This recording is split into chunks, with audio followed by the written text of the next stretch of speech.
Hello friends, welcome back to Anveshara channel. आज हम लोग पढ़ेंगे मेरी तिब्बत यात्रा। ठीक है, ये यात्रा वृत्तांत है और ये राहुल सांकृत्यायन जी द्वारा रचित है। ठीक है, तो आज हम लोग मेरी तिब्बत यात्रा, ठीक है, जो ये टॉपिक हमारे सिलेबस में है, तो हम लोग इसको पूरे डिटेल से पढ़ेंगे। ठीक है, चलिए आइए पढ़ना स्टार्ट करते। देखिए, सबसे पहले इसका प्रकाशन वर्ष। ठीक है, तो इसका प्रकाशन 1937 ईस्वी में हुआ। ठीक है, रचना मेरी तिब्बत यात्रा। ठीक है, और इसके रचनाकार राहुल सांकृत्यायन जी है। ठीक है, राहुल सांकृत्यायन जी का जन्म 9 अप्रैल 1893 ईस्वी में हुआ। ठीक है, अगर हम इसकी विधा देखते हैं तो ये एक यात्रा वृत्तांत है। ठीक है, और राहुल सांकृत्यायन जी का निर्धन, ठीक है, अप्रैल 1973 ईस्वी में हुआ। ठीक है, अब देखिए इसका उद्देश्य, ठीक है, इसको लिखने का कारण क्या था। ठीक है, तो देखिए इसके लिखने का आखिर राहुल सांकृत्यायन जी ने मेरी तिब्बत यात्रा क्यों लिखी। ठीक है, इसका क्या उद्देश्य था। तो देखिए, सैकड़ों वर्षों से तिब्बत में पड़ी नालंदा विश्वविद्यालय की पुरानी पांडुलिपियों का पता लगाना इसका उद्देश्य था। ठीक है, फिर आगे देखिए, इसमें कुल 3, ठीक है, 3 तिब्बत यात्रा का वर्णन है। ठीक है, तो राहुल जी ने 3 यात्रा किए। ठीक है, तिब्बत की 3 यात्राएं की। ठीक है, तो देखिए आगे इस पुस्तक में तिब्बत की 3 यात्राओं का वर्णन है। ठीक है, फिर पुस्तक की विषय सूची इस प्रकार है। ठीक है, तो देखिए इस पुस्तक में मतलब 5 खंड है। ठीक है, तो ये 5 खंड काफी इंपॉर्टेंट है। ठीक है, एग्जाम में पूछा जा सकता है कर्म से। ठीक है, कर्म से पूछा जा सकता है। ठीक है, तो ये 5 खंड आप लोग बहुत अच्छे से याद रखिएगा। ठीक है, तो देखिए खंड 1 में लहसा से उत्तर की ओर। ठीक है, खंड 2 में चाड़ की ओर, खंड 3 सा क्या की ओर। ठीक है, खंड 4 जेनम की ओर, खंड 5 नेपाल की ओर। ठीक है, और लास्ट में लहसा की ओर परिशिष्ट। ठीक है, तो इस तरह इसके 5 खंड हैं। ठीक है, आगे देखिए अंतिम 2 खंड। ठीक है, अंतिम जो 2 खंड है, ठीक है, उसका प्रकाशन सरस्वती पत्रिका में हुई थी। ठीक है, तो वही चीज है, अंतिम 2 सरस्वती पत्रिका में प्रकाशित हुए। ठीक है, एवं शेष खंड, ठीक है, जो शेष खंड है वो बंगला पत्रिका में प्रकाशित हुए। ठीक है, काफी इंपॉर्टेंट है। फिर आगे देखिए पांडुलिपियों के चित्र। ठीक है, मतलब जो पुस्तक है, ठीक है, उसमें चित्र भी है। ठीक है, तो पांडुलिपियों की चित्र सरस्वती तथा प्रवासी पत्रिका में प्रकाशित हुए हैं। ठीक है, आगे देखिए हम लोग थोड़ा राहुल सांकृत्यायन जी के बारे में जानते हैं। ठीक है, तो देखिए ये पहले जाति के ब्राह्मण थे। ठीक है, तो राहुल सांकृत्यायन जी ब्राह्मण थे। ठीक है, बाद में इन्होंने बौद्ध भिक्षा लेकर, ठीक है, बौद्ध बन गए। ठीक है, तो राहुल जी बौद्ध बन गए और अपना नाम राहुल सांकृत्यायन रख लिया। ठीक है, इन पर बौद्ध धर्म का प्रभाव था। ठीक है, तो राहुल जी में बौद्ध धर्म का प्रभाव था, साथ ही मार्क्सवाद का भी प्रभाव था। ठीक है, और राहुल सांकृत्यायन जी घुमक्कड़ प्रवृत्ति के थे। ठीक है, तो देखिए हिंदी साहित्य में, ठीक है, कौन कौन ऐसे लेखक है जो घुमक्कड़ प्रवृत्ति के हैं। तो राहुल सांकृत्यायन, ठीक है, उसके बाद अज्ञेय, नागार्जुन। ठीक है, तो ये सब घुमक्कड़ प्रवृत्ति के लेखक हैं। ठीक है, अगर हम आधुनिक कवि को देखें तो निर्मल वर्मा। ठीक है, तो निर्मल वर्मा भी घुमक्कड़ प्रवृत्ति के लेखक है।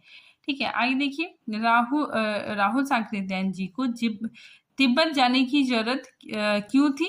ठीक है, क्योंकि जो सिद्धों और बौद्धों की रचनाओं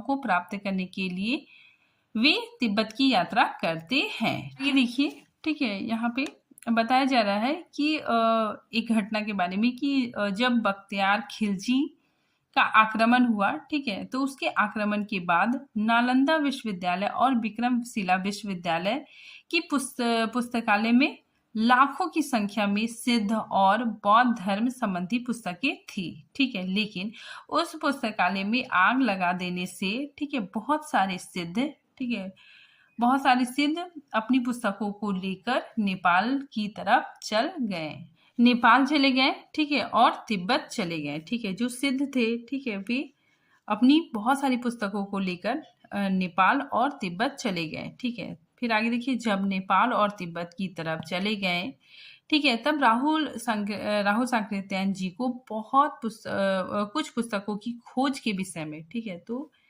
राहुल सांकृत्यायन जी को, ठीक है, कुछ पुस्तकों की खोज के लिए वे तिब्बत की ओर उन्हें जाना पड़ा, ठीक है। आगे देखिए, तिब्बत को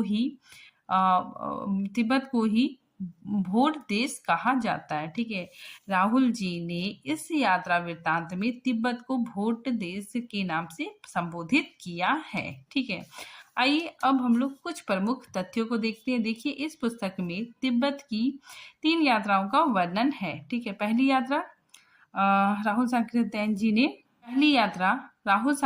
जी ने 1929 ईस्वी में की, ठीक है।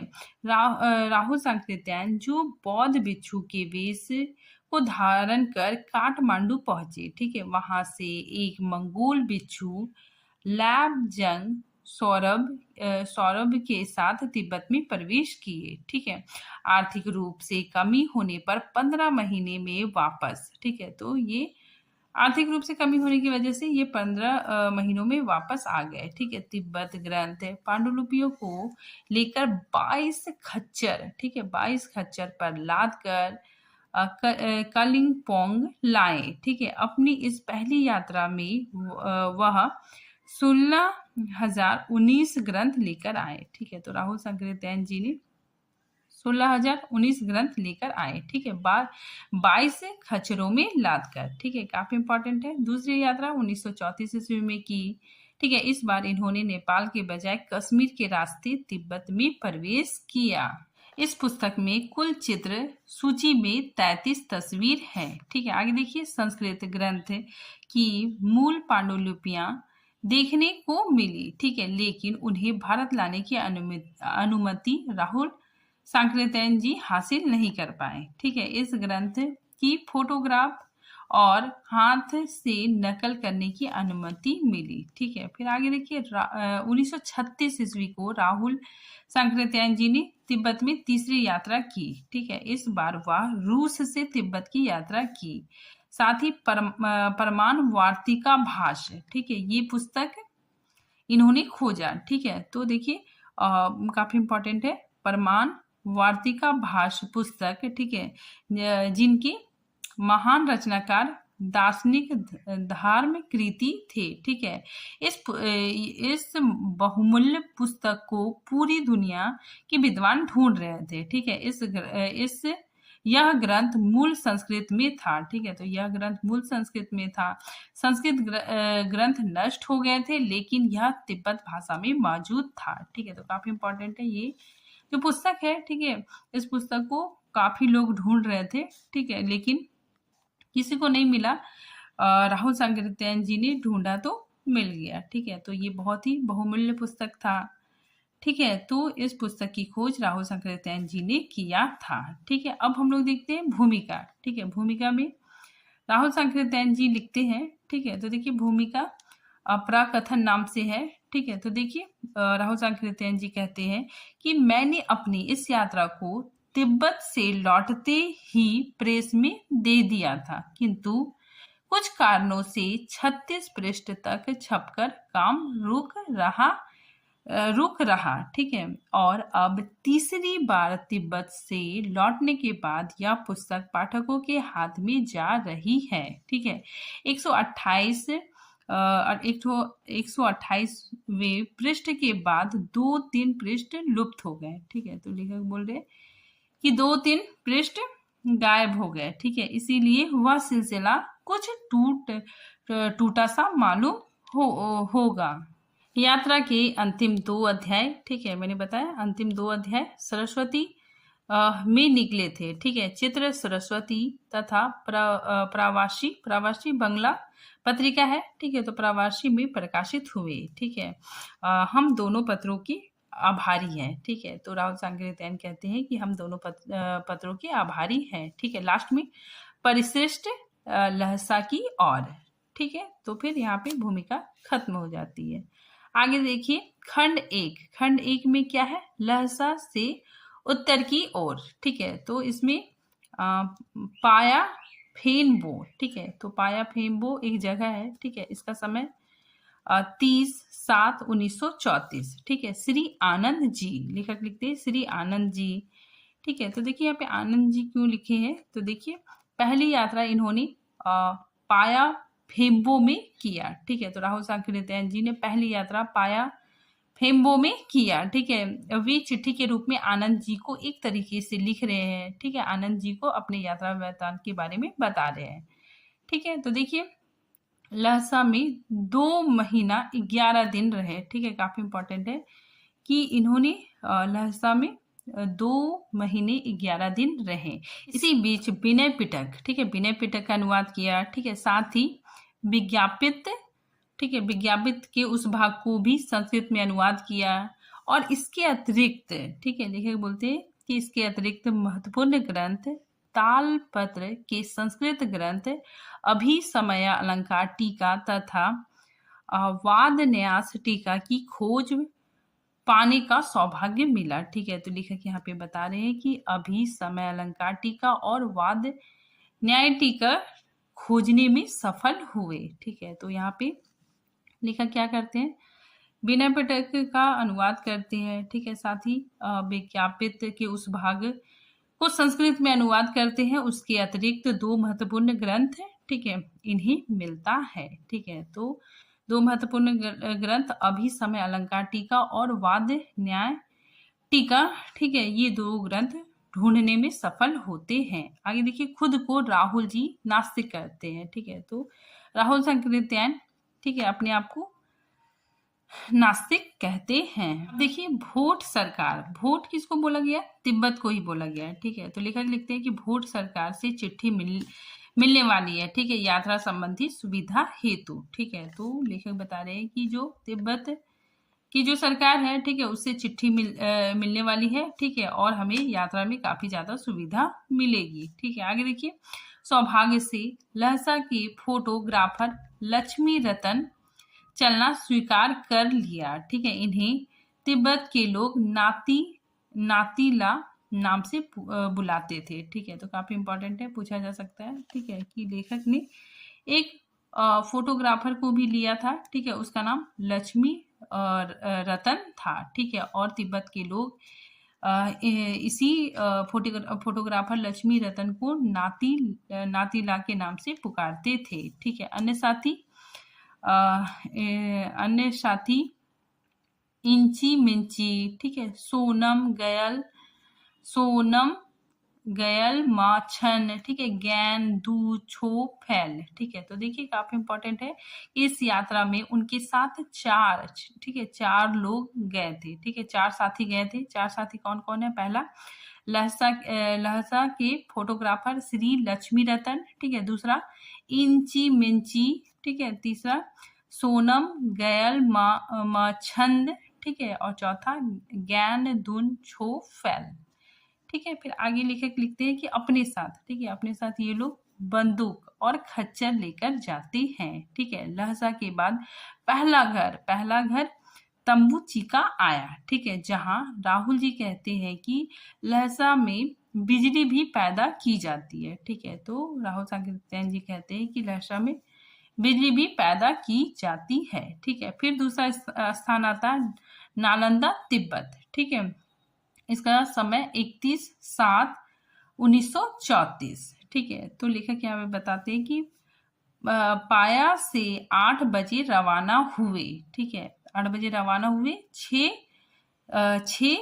खच्चर थे, ठीक है। फिर आगे लेखक कहते हैं कि लड़ू थड़ू क्या होता है, बैलों का मैदान, ठीक है। तो लेखक बोलते हैं कि लड़ू थड़ू अर्थात बैलों का मैदान दिखाई देता है। नालंदा बहुत सुंदर और हरियाली युक्त जगह है, ठीक है। तो लेखक बताते हैं कि नालंदा जो तिब्बत में है, ठीक है, वो बहुत ही सुंदर और हरियाली युक्त जगह है, ठीक है। यह अच्छा विद्या केंद्र था, ठीक है। लामा अपने शिष्यों को पढ़ा रहे थे, ठीक है। तो लामा एक धर्म गुरु है, ठीक है, वो अपने शिष्यों को पढ़ा रहे थे, ठीक है।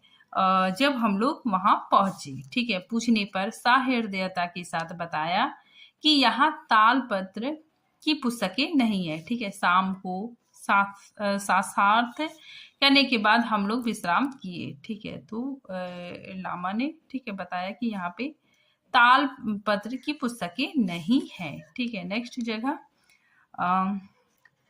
गैला खंड, ठीक है, 1/8/1934, ठीक है। तो यहाँ पे लेखक बताते हैं कि नालंदा से ये लोग सुबह निकलते हैं, ठीक है। बूंदाबांदी शुरू हो गया है। मूर्तियां भोट देश में दुर्लभ है, ठीक है। तो मूर्तियां इन्हें भोट देश में कम मिलती है। यहाँ की मूर्तियां भारतीय मूर्तियां मालूम पड़ती थी, ठीक है। तो यहाँ की मूर्तियां भारतीय मूर्तियां मालूम पड़ती थी। यहाँ के विहार में भी हमें तालपत्र की पुस्तकें नहीं मिली, ठीक है। गैला खंड की तरफ चल दिए, ठीक है। लेखक बताते हैं कि गैला खंड की तरफ चल दिए। उधर हमें एक गांव के गरीब घर में शरण लेना पड़ा, ठीक है। वहां पे शरण लिए। गांव का नाम फंदा था, ठीक है। गांव का नाम फंदा था। यहाँ से उतराई में हमें पैदल चले, ठीक है। तो लेखक बोलते हैं कि यहाँ की उतराई से हम लोग पैदल चले। आज खच्चरों को खिलाने का काम नातीला और धर्मवर्धन को करना पड़ा, ठीक है, क्योंकि खच्चर का मालिक कहीं भाग गया था, ठीक है। नेक्स्ट जगह लाहखंड गोदुड़ू, ठीक है, 4/8/1934। अंधेरा था, ठीक है, तभी सोनम गेंचे आ गया। सोनम गेंचे कौन था? खच्चरों का मालिक, ठीक है, वो भाग गया था, ठीक है। तो अंधेरा हुआ तो खच्चरों का मालिक आ गया। पूछने पर बताया कि सामान रास्ते में कोई उठा ले गया है, ठीक है। हम लोगों को डर लगा, ठीक है। लेखक बोल रहे हैं कि हम लोगों को डर लगा कि ये झूठ बोल रहा है, लेकिन विश्वास करना पड़ा, ठीक है, क्योंकि वो ऐसे गांव से था जहां चोरी और हत्या आम बात थी, ठीक है। तो वहां पे मतलब चोरी होना, हत्या होना आम बात है, ठीक है। लोग मतलब हाथों में हथियार लेते हैं, ठीक है, बंदूक रख के चलते हैं, ठीक है। जो यात्री है, ठीक है, अगर वो जा रहे हैं, ठीक है, तो अगर कोई लुटेरा है, ठीक है, उसको मतलब कुछ भी नहीं सुनेगा, ठीक है, और उसको गोली मार के उसका सारा सामान ले लेगा, ठीक है। तो इसीलिए यहाँ बताया जा रहा है कि वहां पे चोरी और हत्या आम बात है, ठीक है। फिर आगे लेखक कहते हैं कि यहाँ से कल सवेरे ही हम लोग रेडिड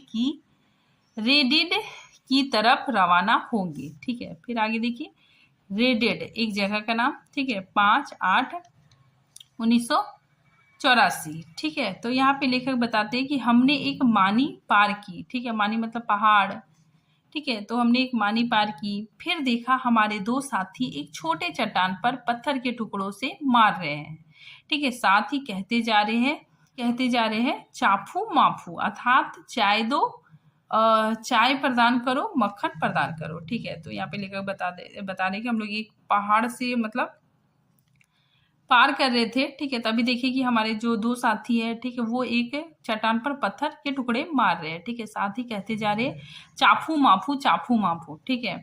इसका मतलब क्या होता है? चाय प्रदान करो, मक्खन प्रदान करो, ठीक है।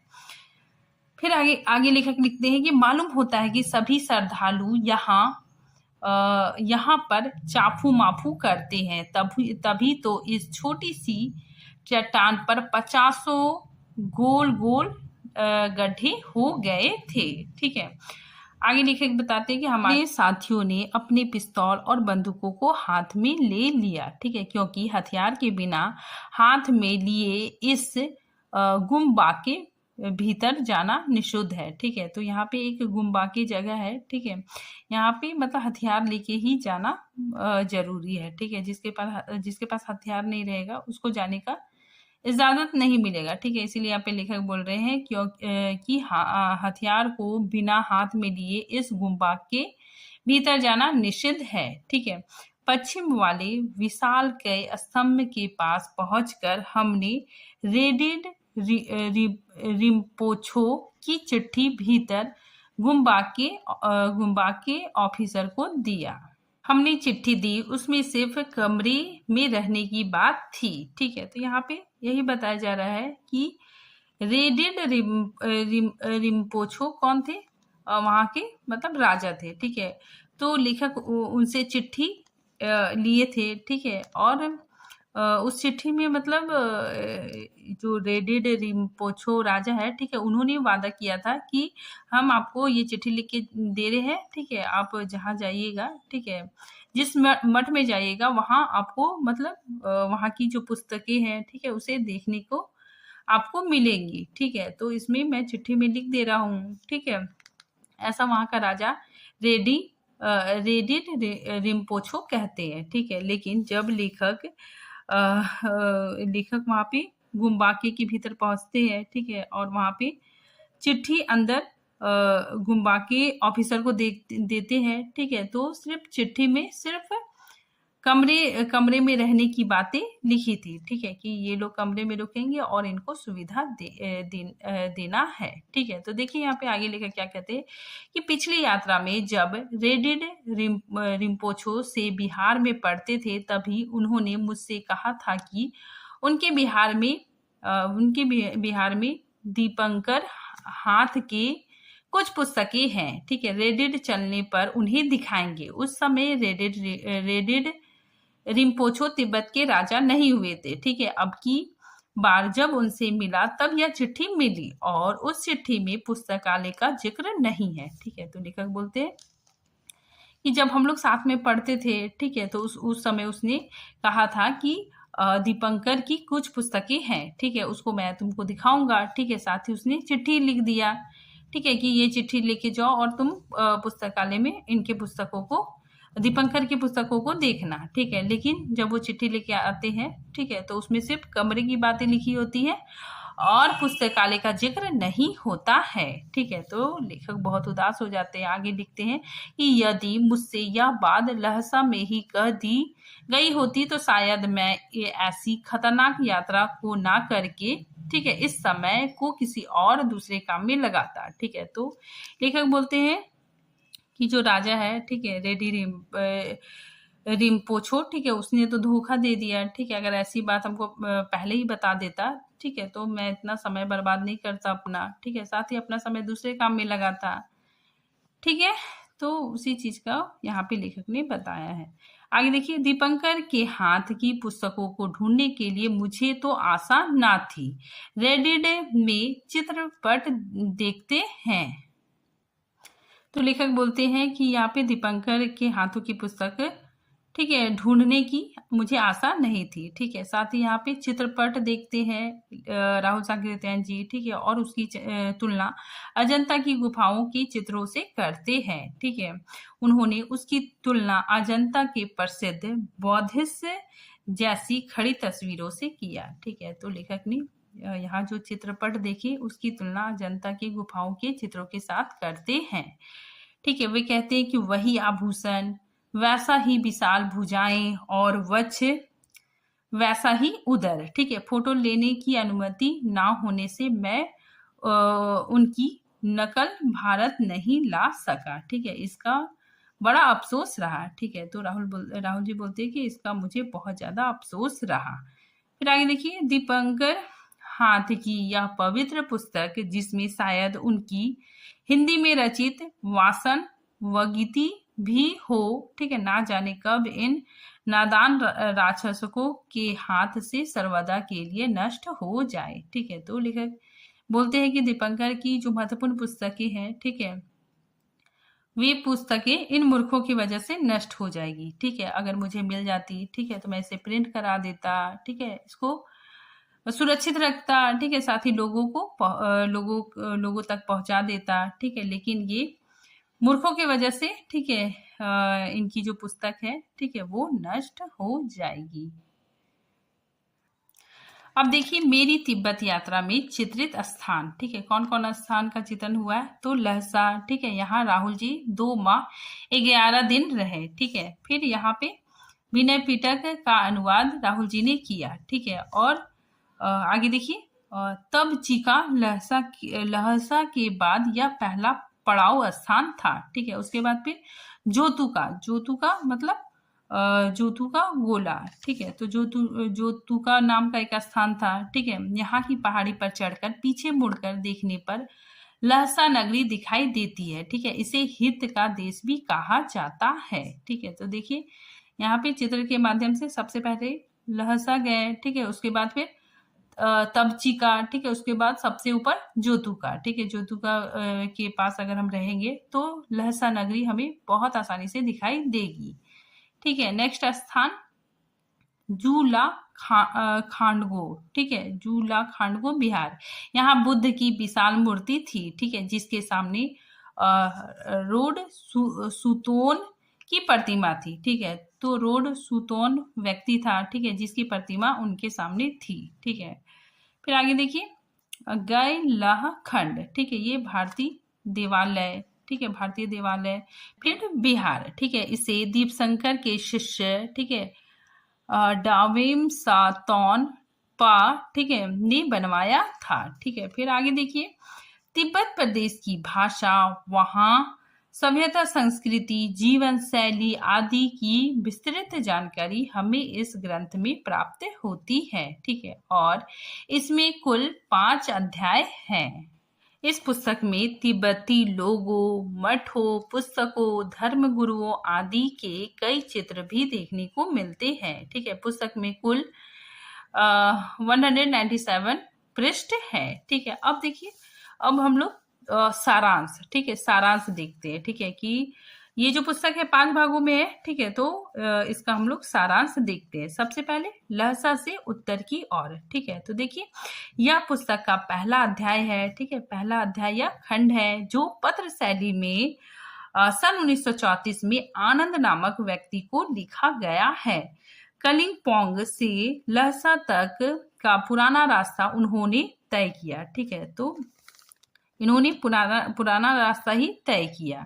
विनय पिटक का अनुवाद किया। तिब्बती भाषा के अन्य ग्रंथ भी उन्होंने लिखे। ठीक है, तिब्बती यात्रा के अपने अनुभवों को उन्होंने छपने के लिए पत्रिका में भेजा। दीपंकर के शिष्यों की चर्चा भी उन्होंने की।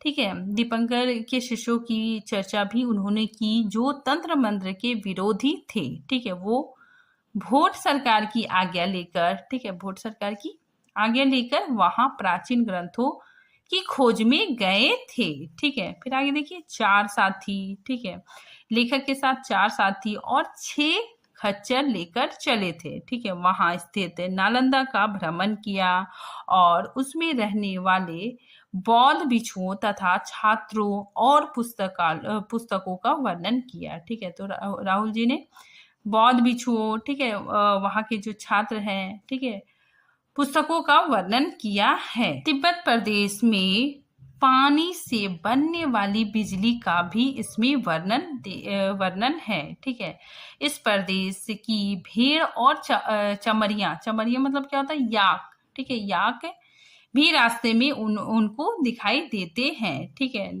नेक्स्ट अध्याय देखिए, दूसरा अध्याय चाड़ की ओर। ठीक है, इसमें क्या है देखिए, यहाँ राहुल जी को मठ में विक्रमशिला विश्वविद्यालय के प्रख्यात आचार्य श्री भद्र के चीवर मतलब क्या होता है, बौद्ध भिक्षुओं का वस्त्र। ठीक है, तो इन्हें यहाँ पे बौद्ध भिक्षुओं का वस्त्र, ठीक है, एक पैर का जूता तथा कुछ सुंदर भारतीय चित्र और तिब्बत के बने चित्र प्राप्त होते हैं।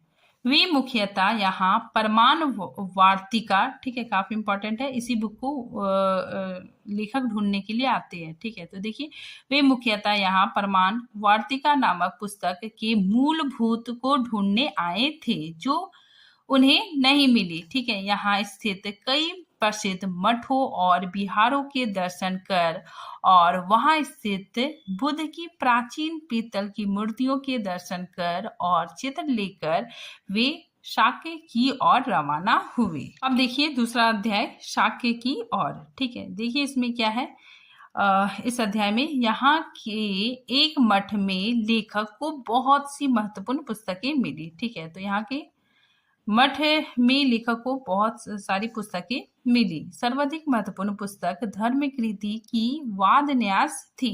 ठीक है, जिसकी टीका उन्हें लंका में मिली थी। ठीक है। आगे देखिए, यहीं से उन्हें, ठीक है, यहीं से उन्हें परमान वार्तिका का महाभाष्य, ठीक है, वार्तिका अलंकार प्राप्त हुआ। ठीक है, तो यहीं पे इन्हें ये महत्वपूर्ण पुस्तक मिली। ठीक है, काफी इंपॉर्टेंट है।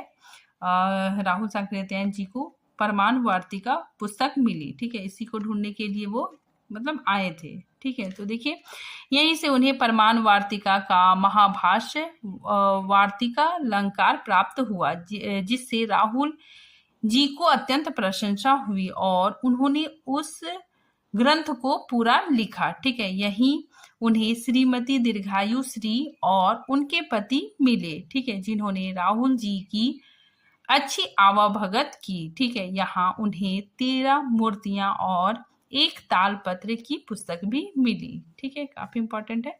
फिर आगे देखिए, जेनम की ओर। ठीक है, तो जेनम की ओर यहाँ इस अध्याय में, ठीक है, लेखक लिखते हैं कि यहाँ पहुंचते पहुंचते नवंबर का महीना आ गया। ठीक है, इस प्रदेश में बर्फ पड़ने के कारण ठंड बढ़ गई। ठीक है, क्योंकि सर्दी आ गई थी। ठीक है, और उधर के प्रदेशों में तो और भी ज्यादा मतलब ठंड लगती है। ठीक है, तो लेखक यहाँ इसलिए बोलते हैं कि इस प्रदेश में बर्फ पड़ने के कारण ठंड बढ़ गई थी। ठीक है, और बरसात हो जाने के कारण रास्ते भी फिसलन से भर गए थे। ठीक है, लेखक के सामान ढोने वाले, ठीक है, पीछे रह गए थे। ठीक है, जो सामान ढोने वाले हैं, ठीक है, वो चलते चलते, ठीक है, पीछे हो गए थे। ठीक है, लेखक आगे आ गए थे, जिससे उन्हें इस ठंड में मांगकर ओढ़ने बिछाने के सामान की व्यवस्था करनी पड़ी। ठीक है, तो ठंड लग रही थी।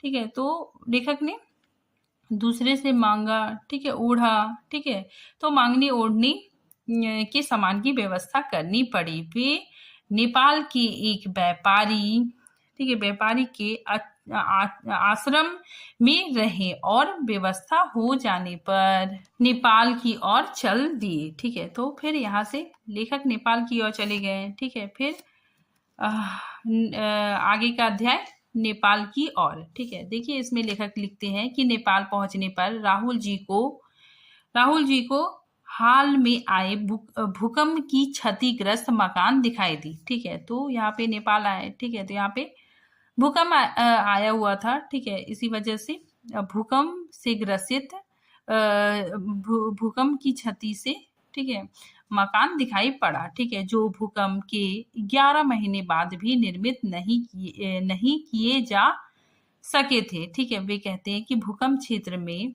लकड़ी के मकान अधिक उपयोगी होते हैं। ठीक है, क्योंकि उनके फिर से बनाने में आसानी होती है। ठीक है, तो राहुल जी कहते हैं कि जहां भूकंप आता है, ठीक है, वहां पे लकड़ी के मकान अच्छे होते हैं। ठीक है, क्योंकि टूटने पे आसानी से बन जाता है। किंतु लोग फिर से ईंट के ही मकान बना रहे थे। ठीक है, लेकिन वहां के लोग ईंट के मकान ही बना रहे थे। ठीक है, आगे लिखते हैं कि काठमांडू में वे धर्ममान साहू के मकान में रहे। ठीक है, जो वहां के प्रसिद्ध धनपति थे। वहां वे नेपाल के राजगुरु, ठीक है, वहां नेपाल के जो राजगुरु थे श्री हेमराज से मिले, जो संस्कृत के प्रकांड विद्वान थे। वे विद्वता के साथ विनम्रता की भी मूर्ति थे। ठीक है, तो ये जो राजगुरु थे, ठीक है, ये बहुत ही ज्यादा प्रकांड विद्वान थे, साथ ही ये बहुत ज्यादा विनम्र थे। यहाँ उन्हें परमान वार्तिका के 41 पन्ने मिले। ठीक है, काफी इंपॉर्टेंट है। ठीक है, ये जो महत्वपूर्ण पुस्तक है, ठीक है, जिसको पूरी दुनिया ढूंढ रही थी, ठीक है, उसको लेखक ने ढूंढा और यहाँ पे लेखक को परमान वार्तिका की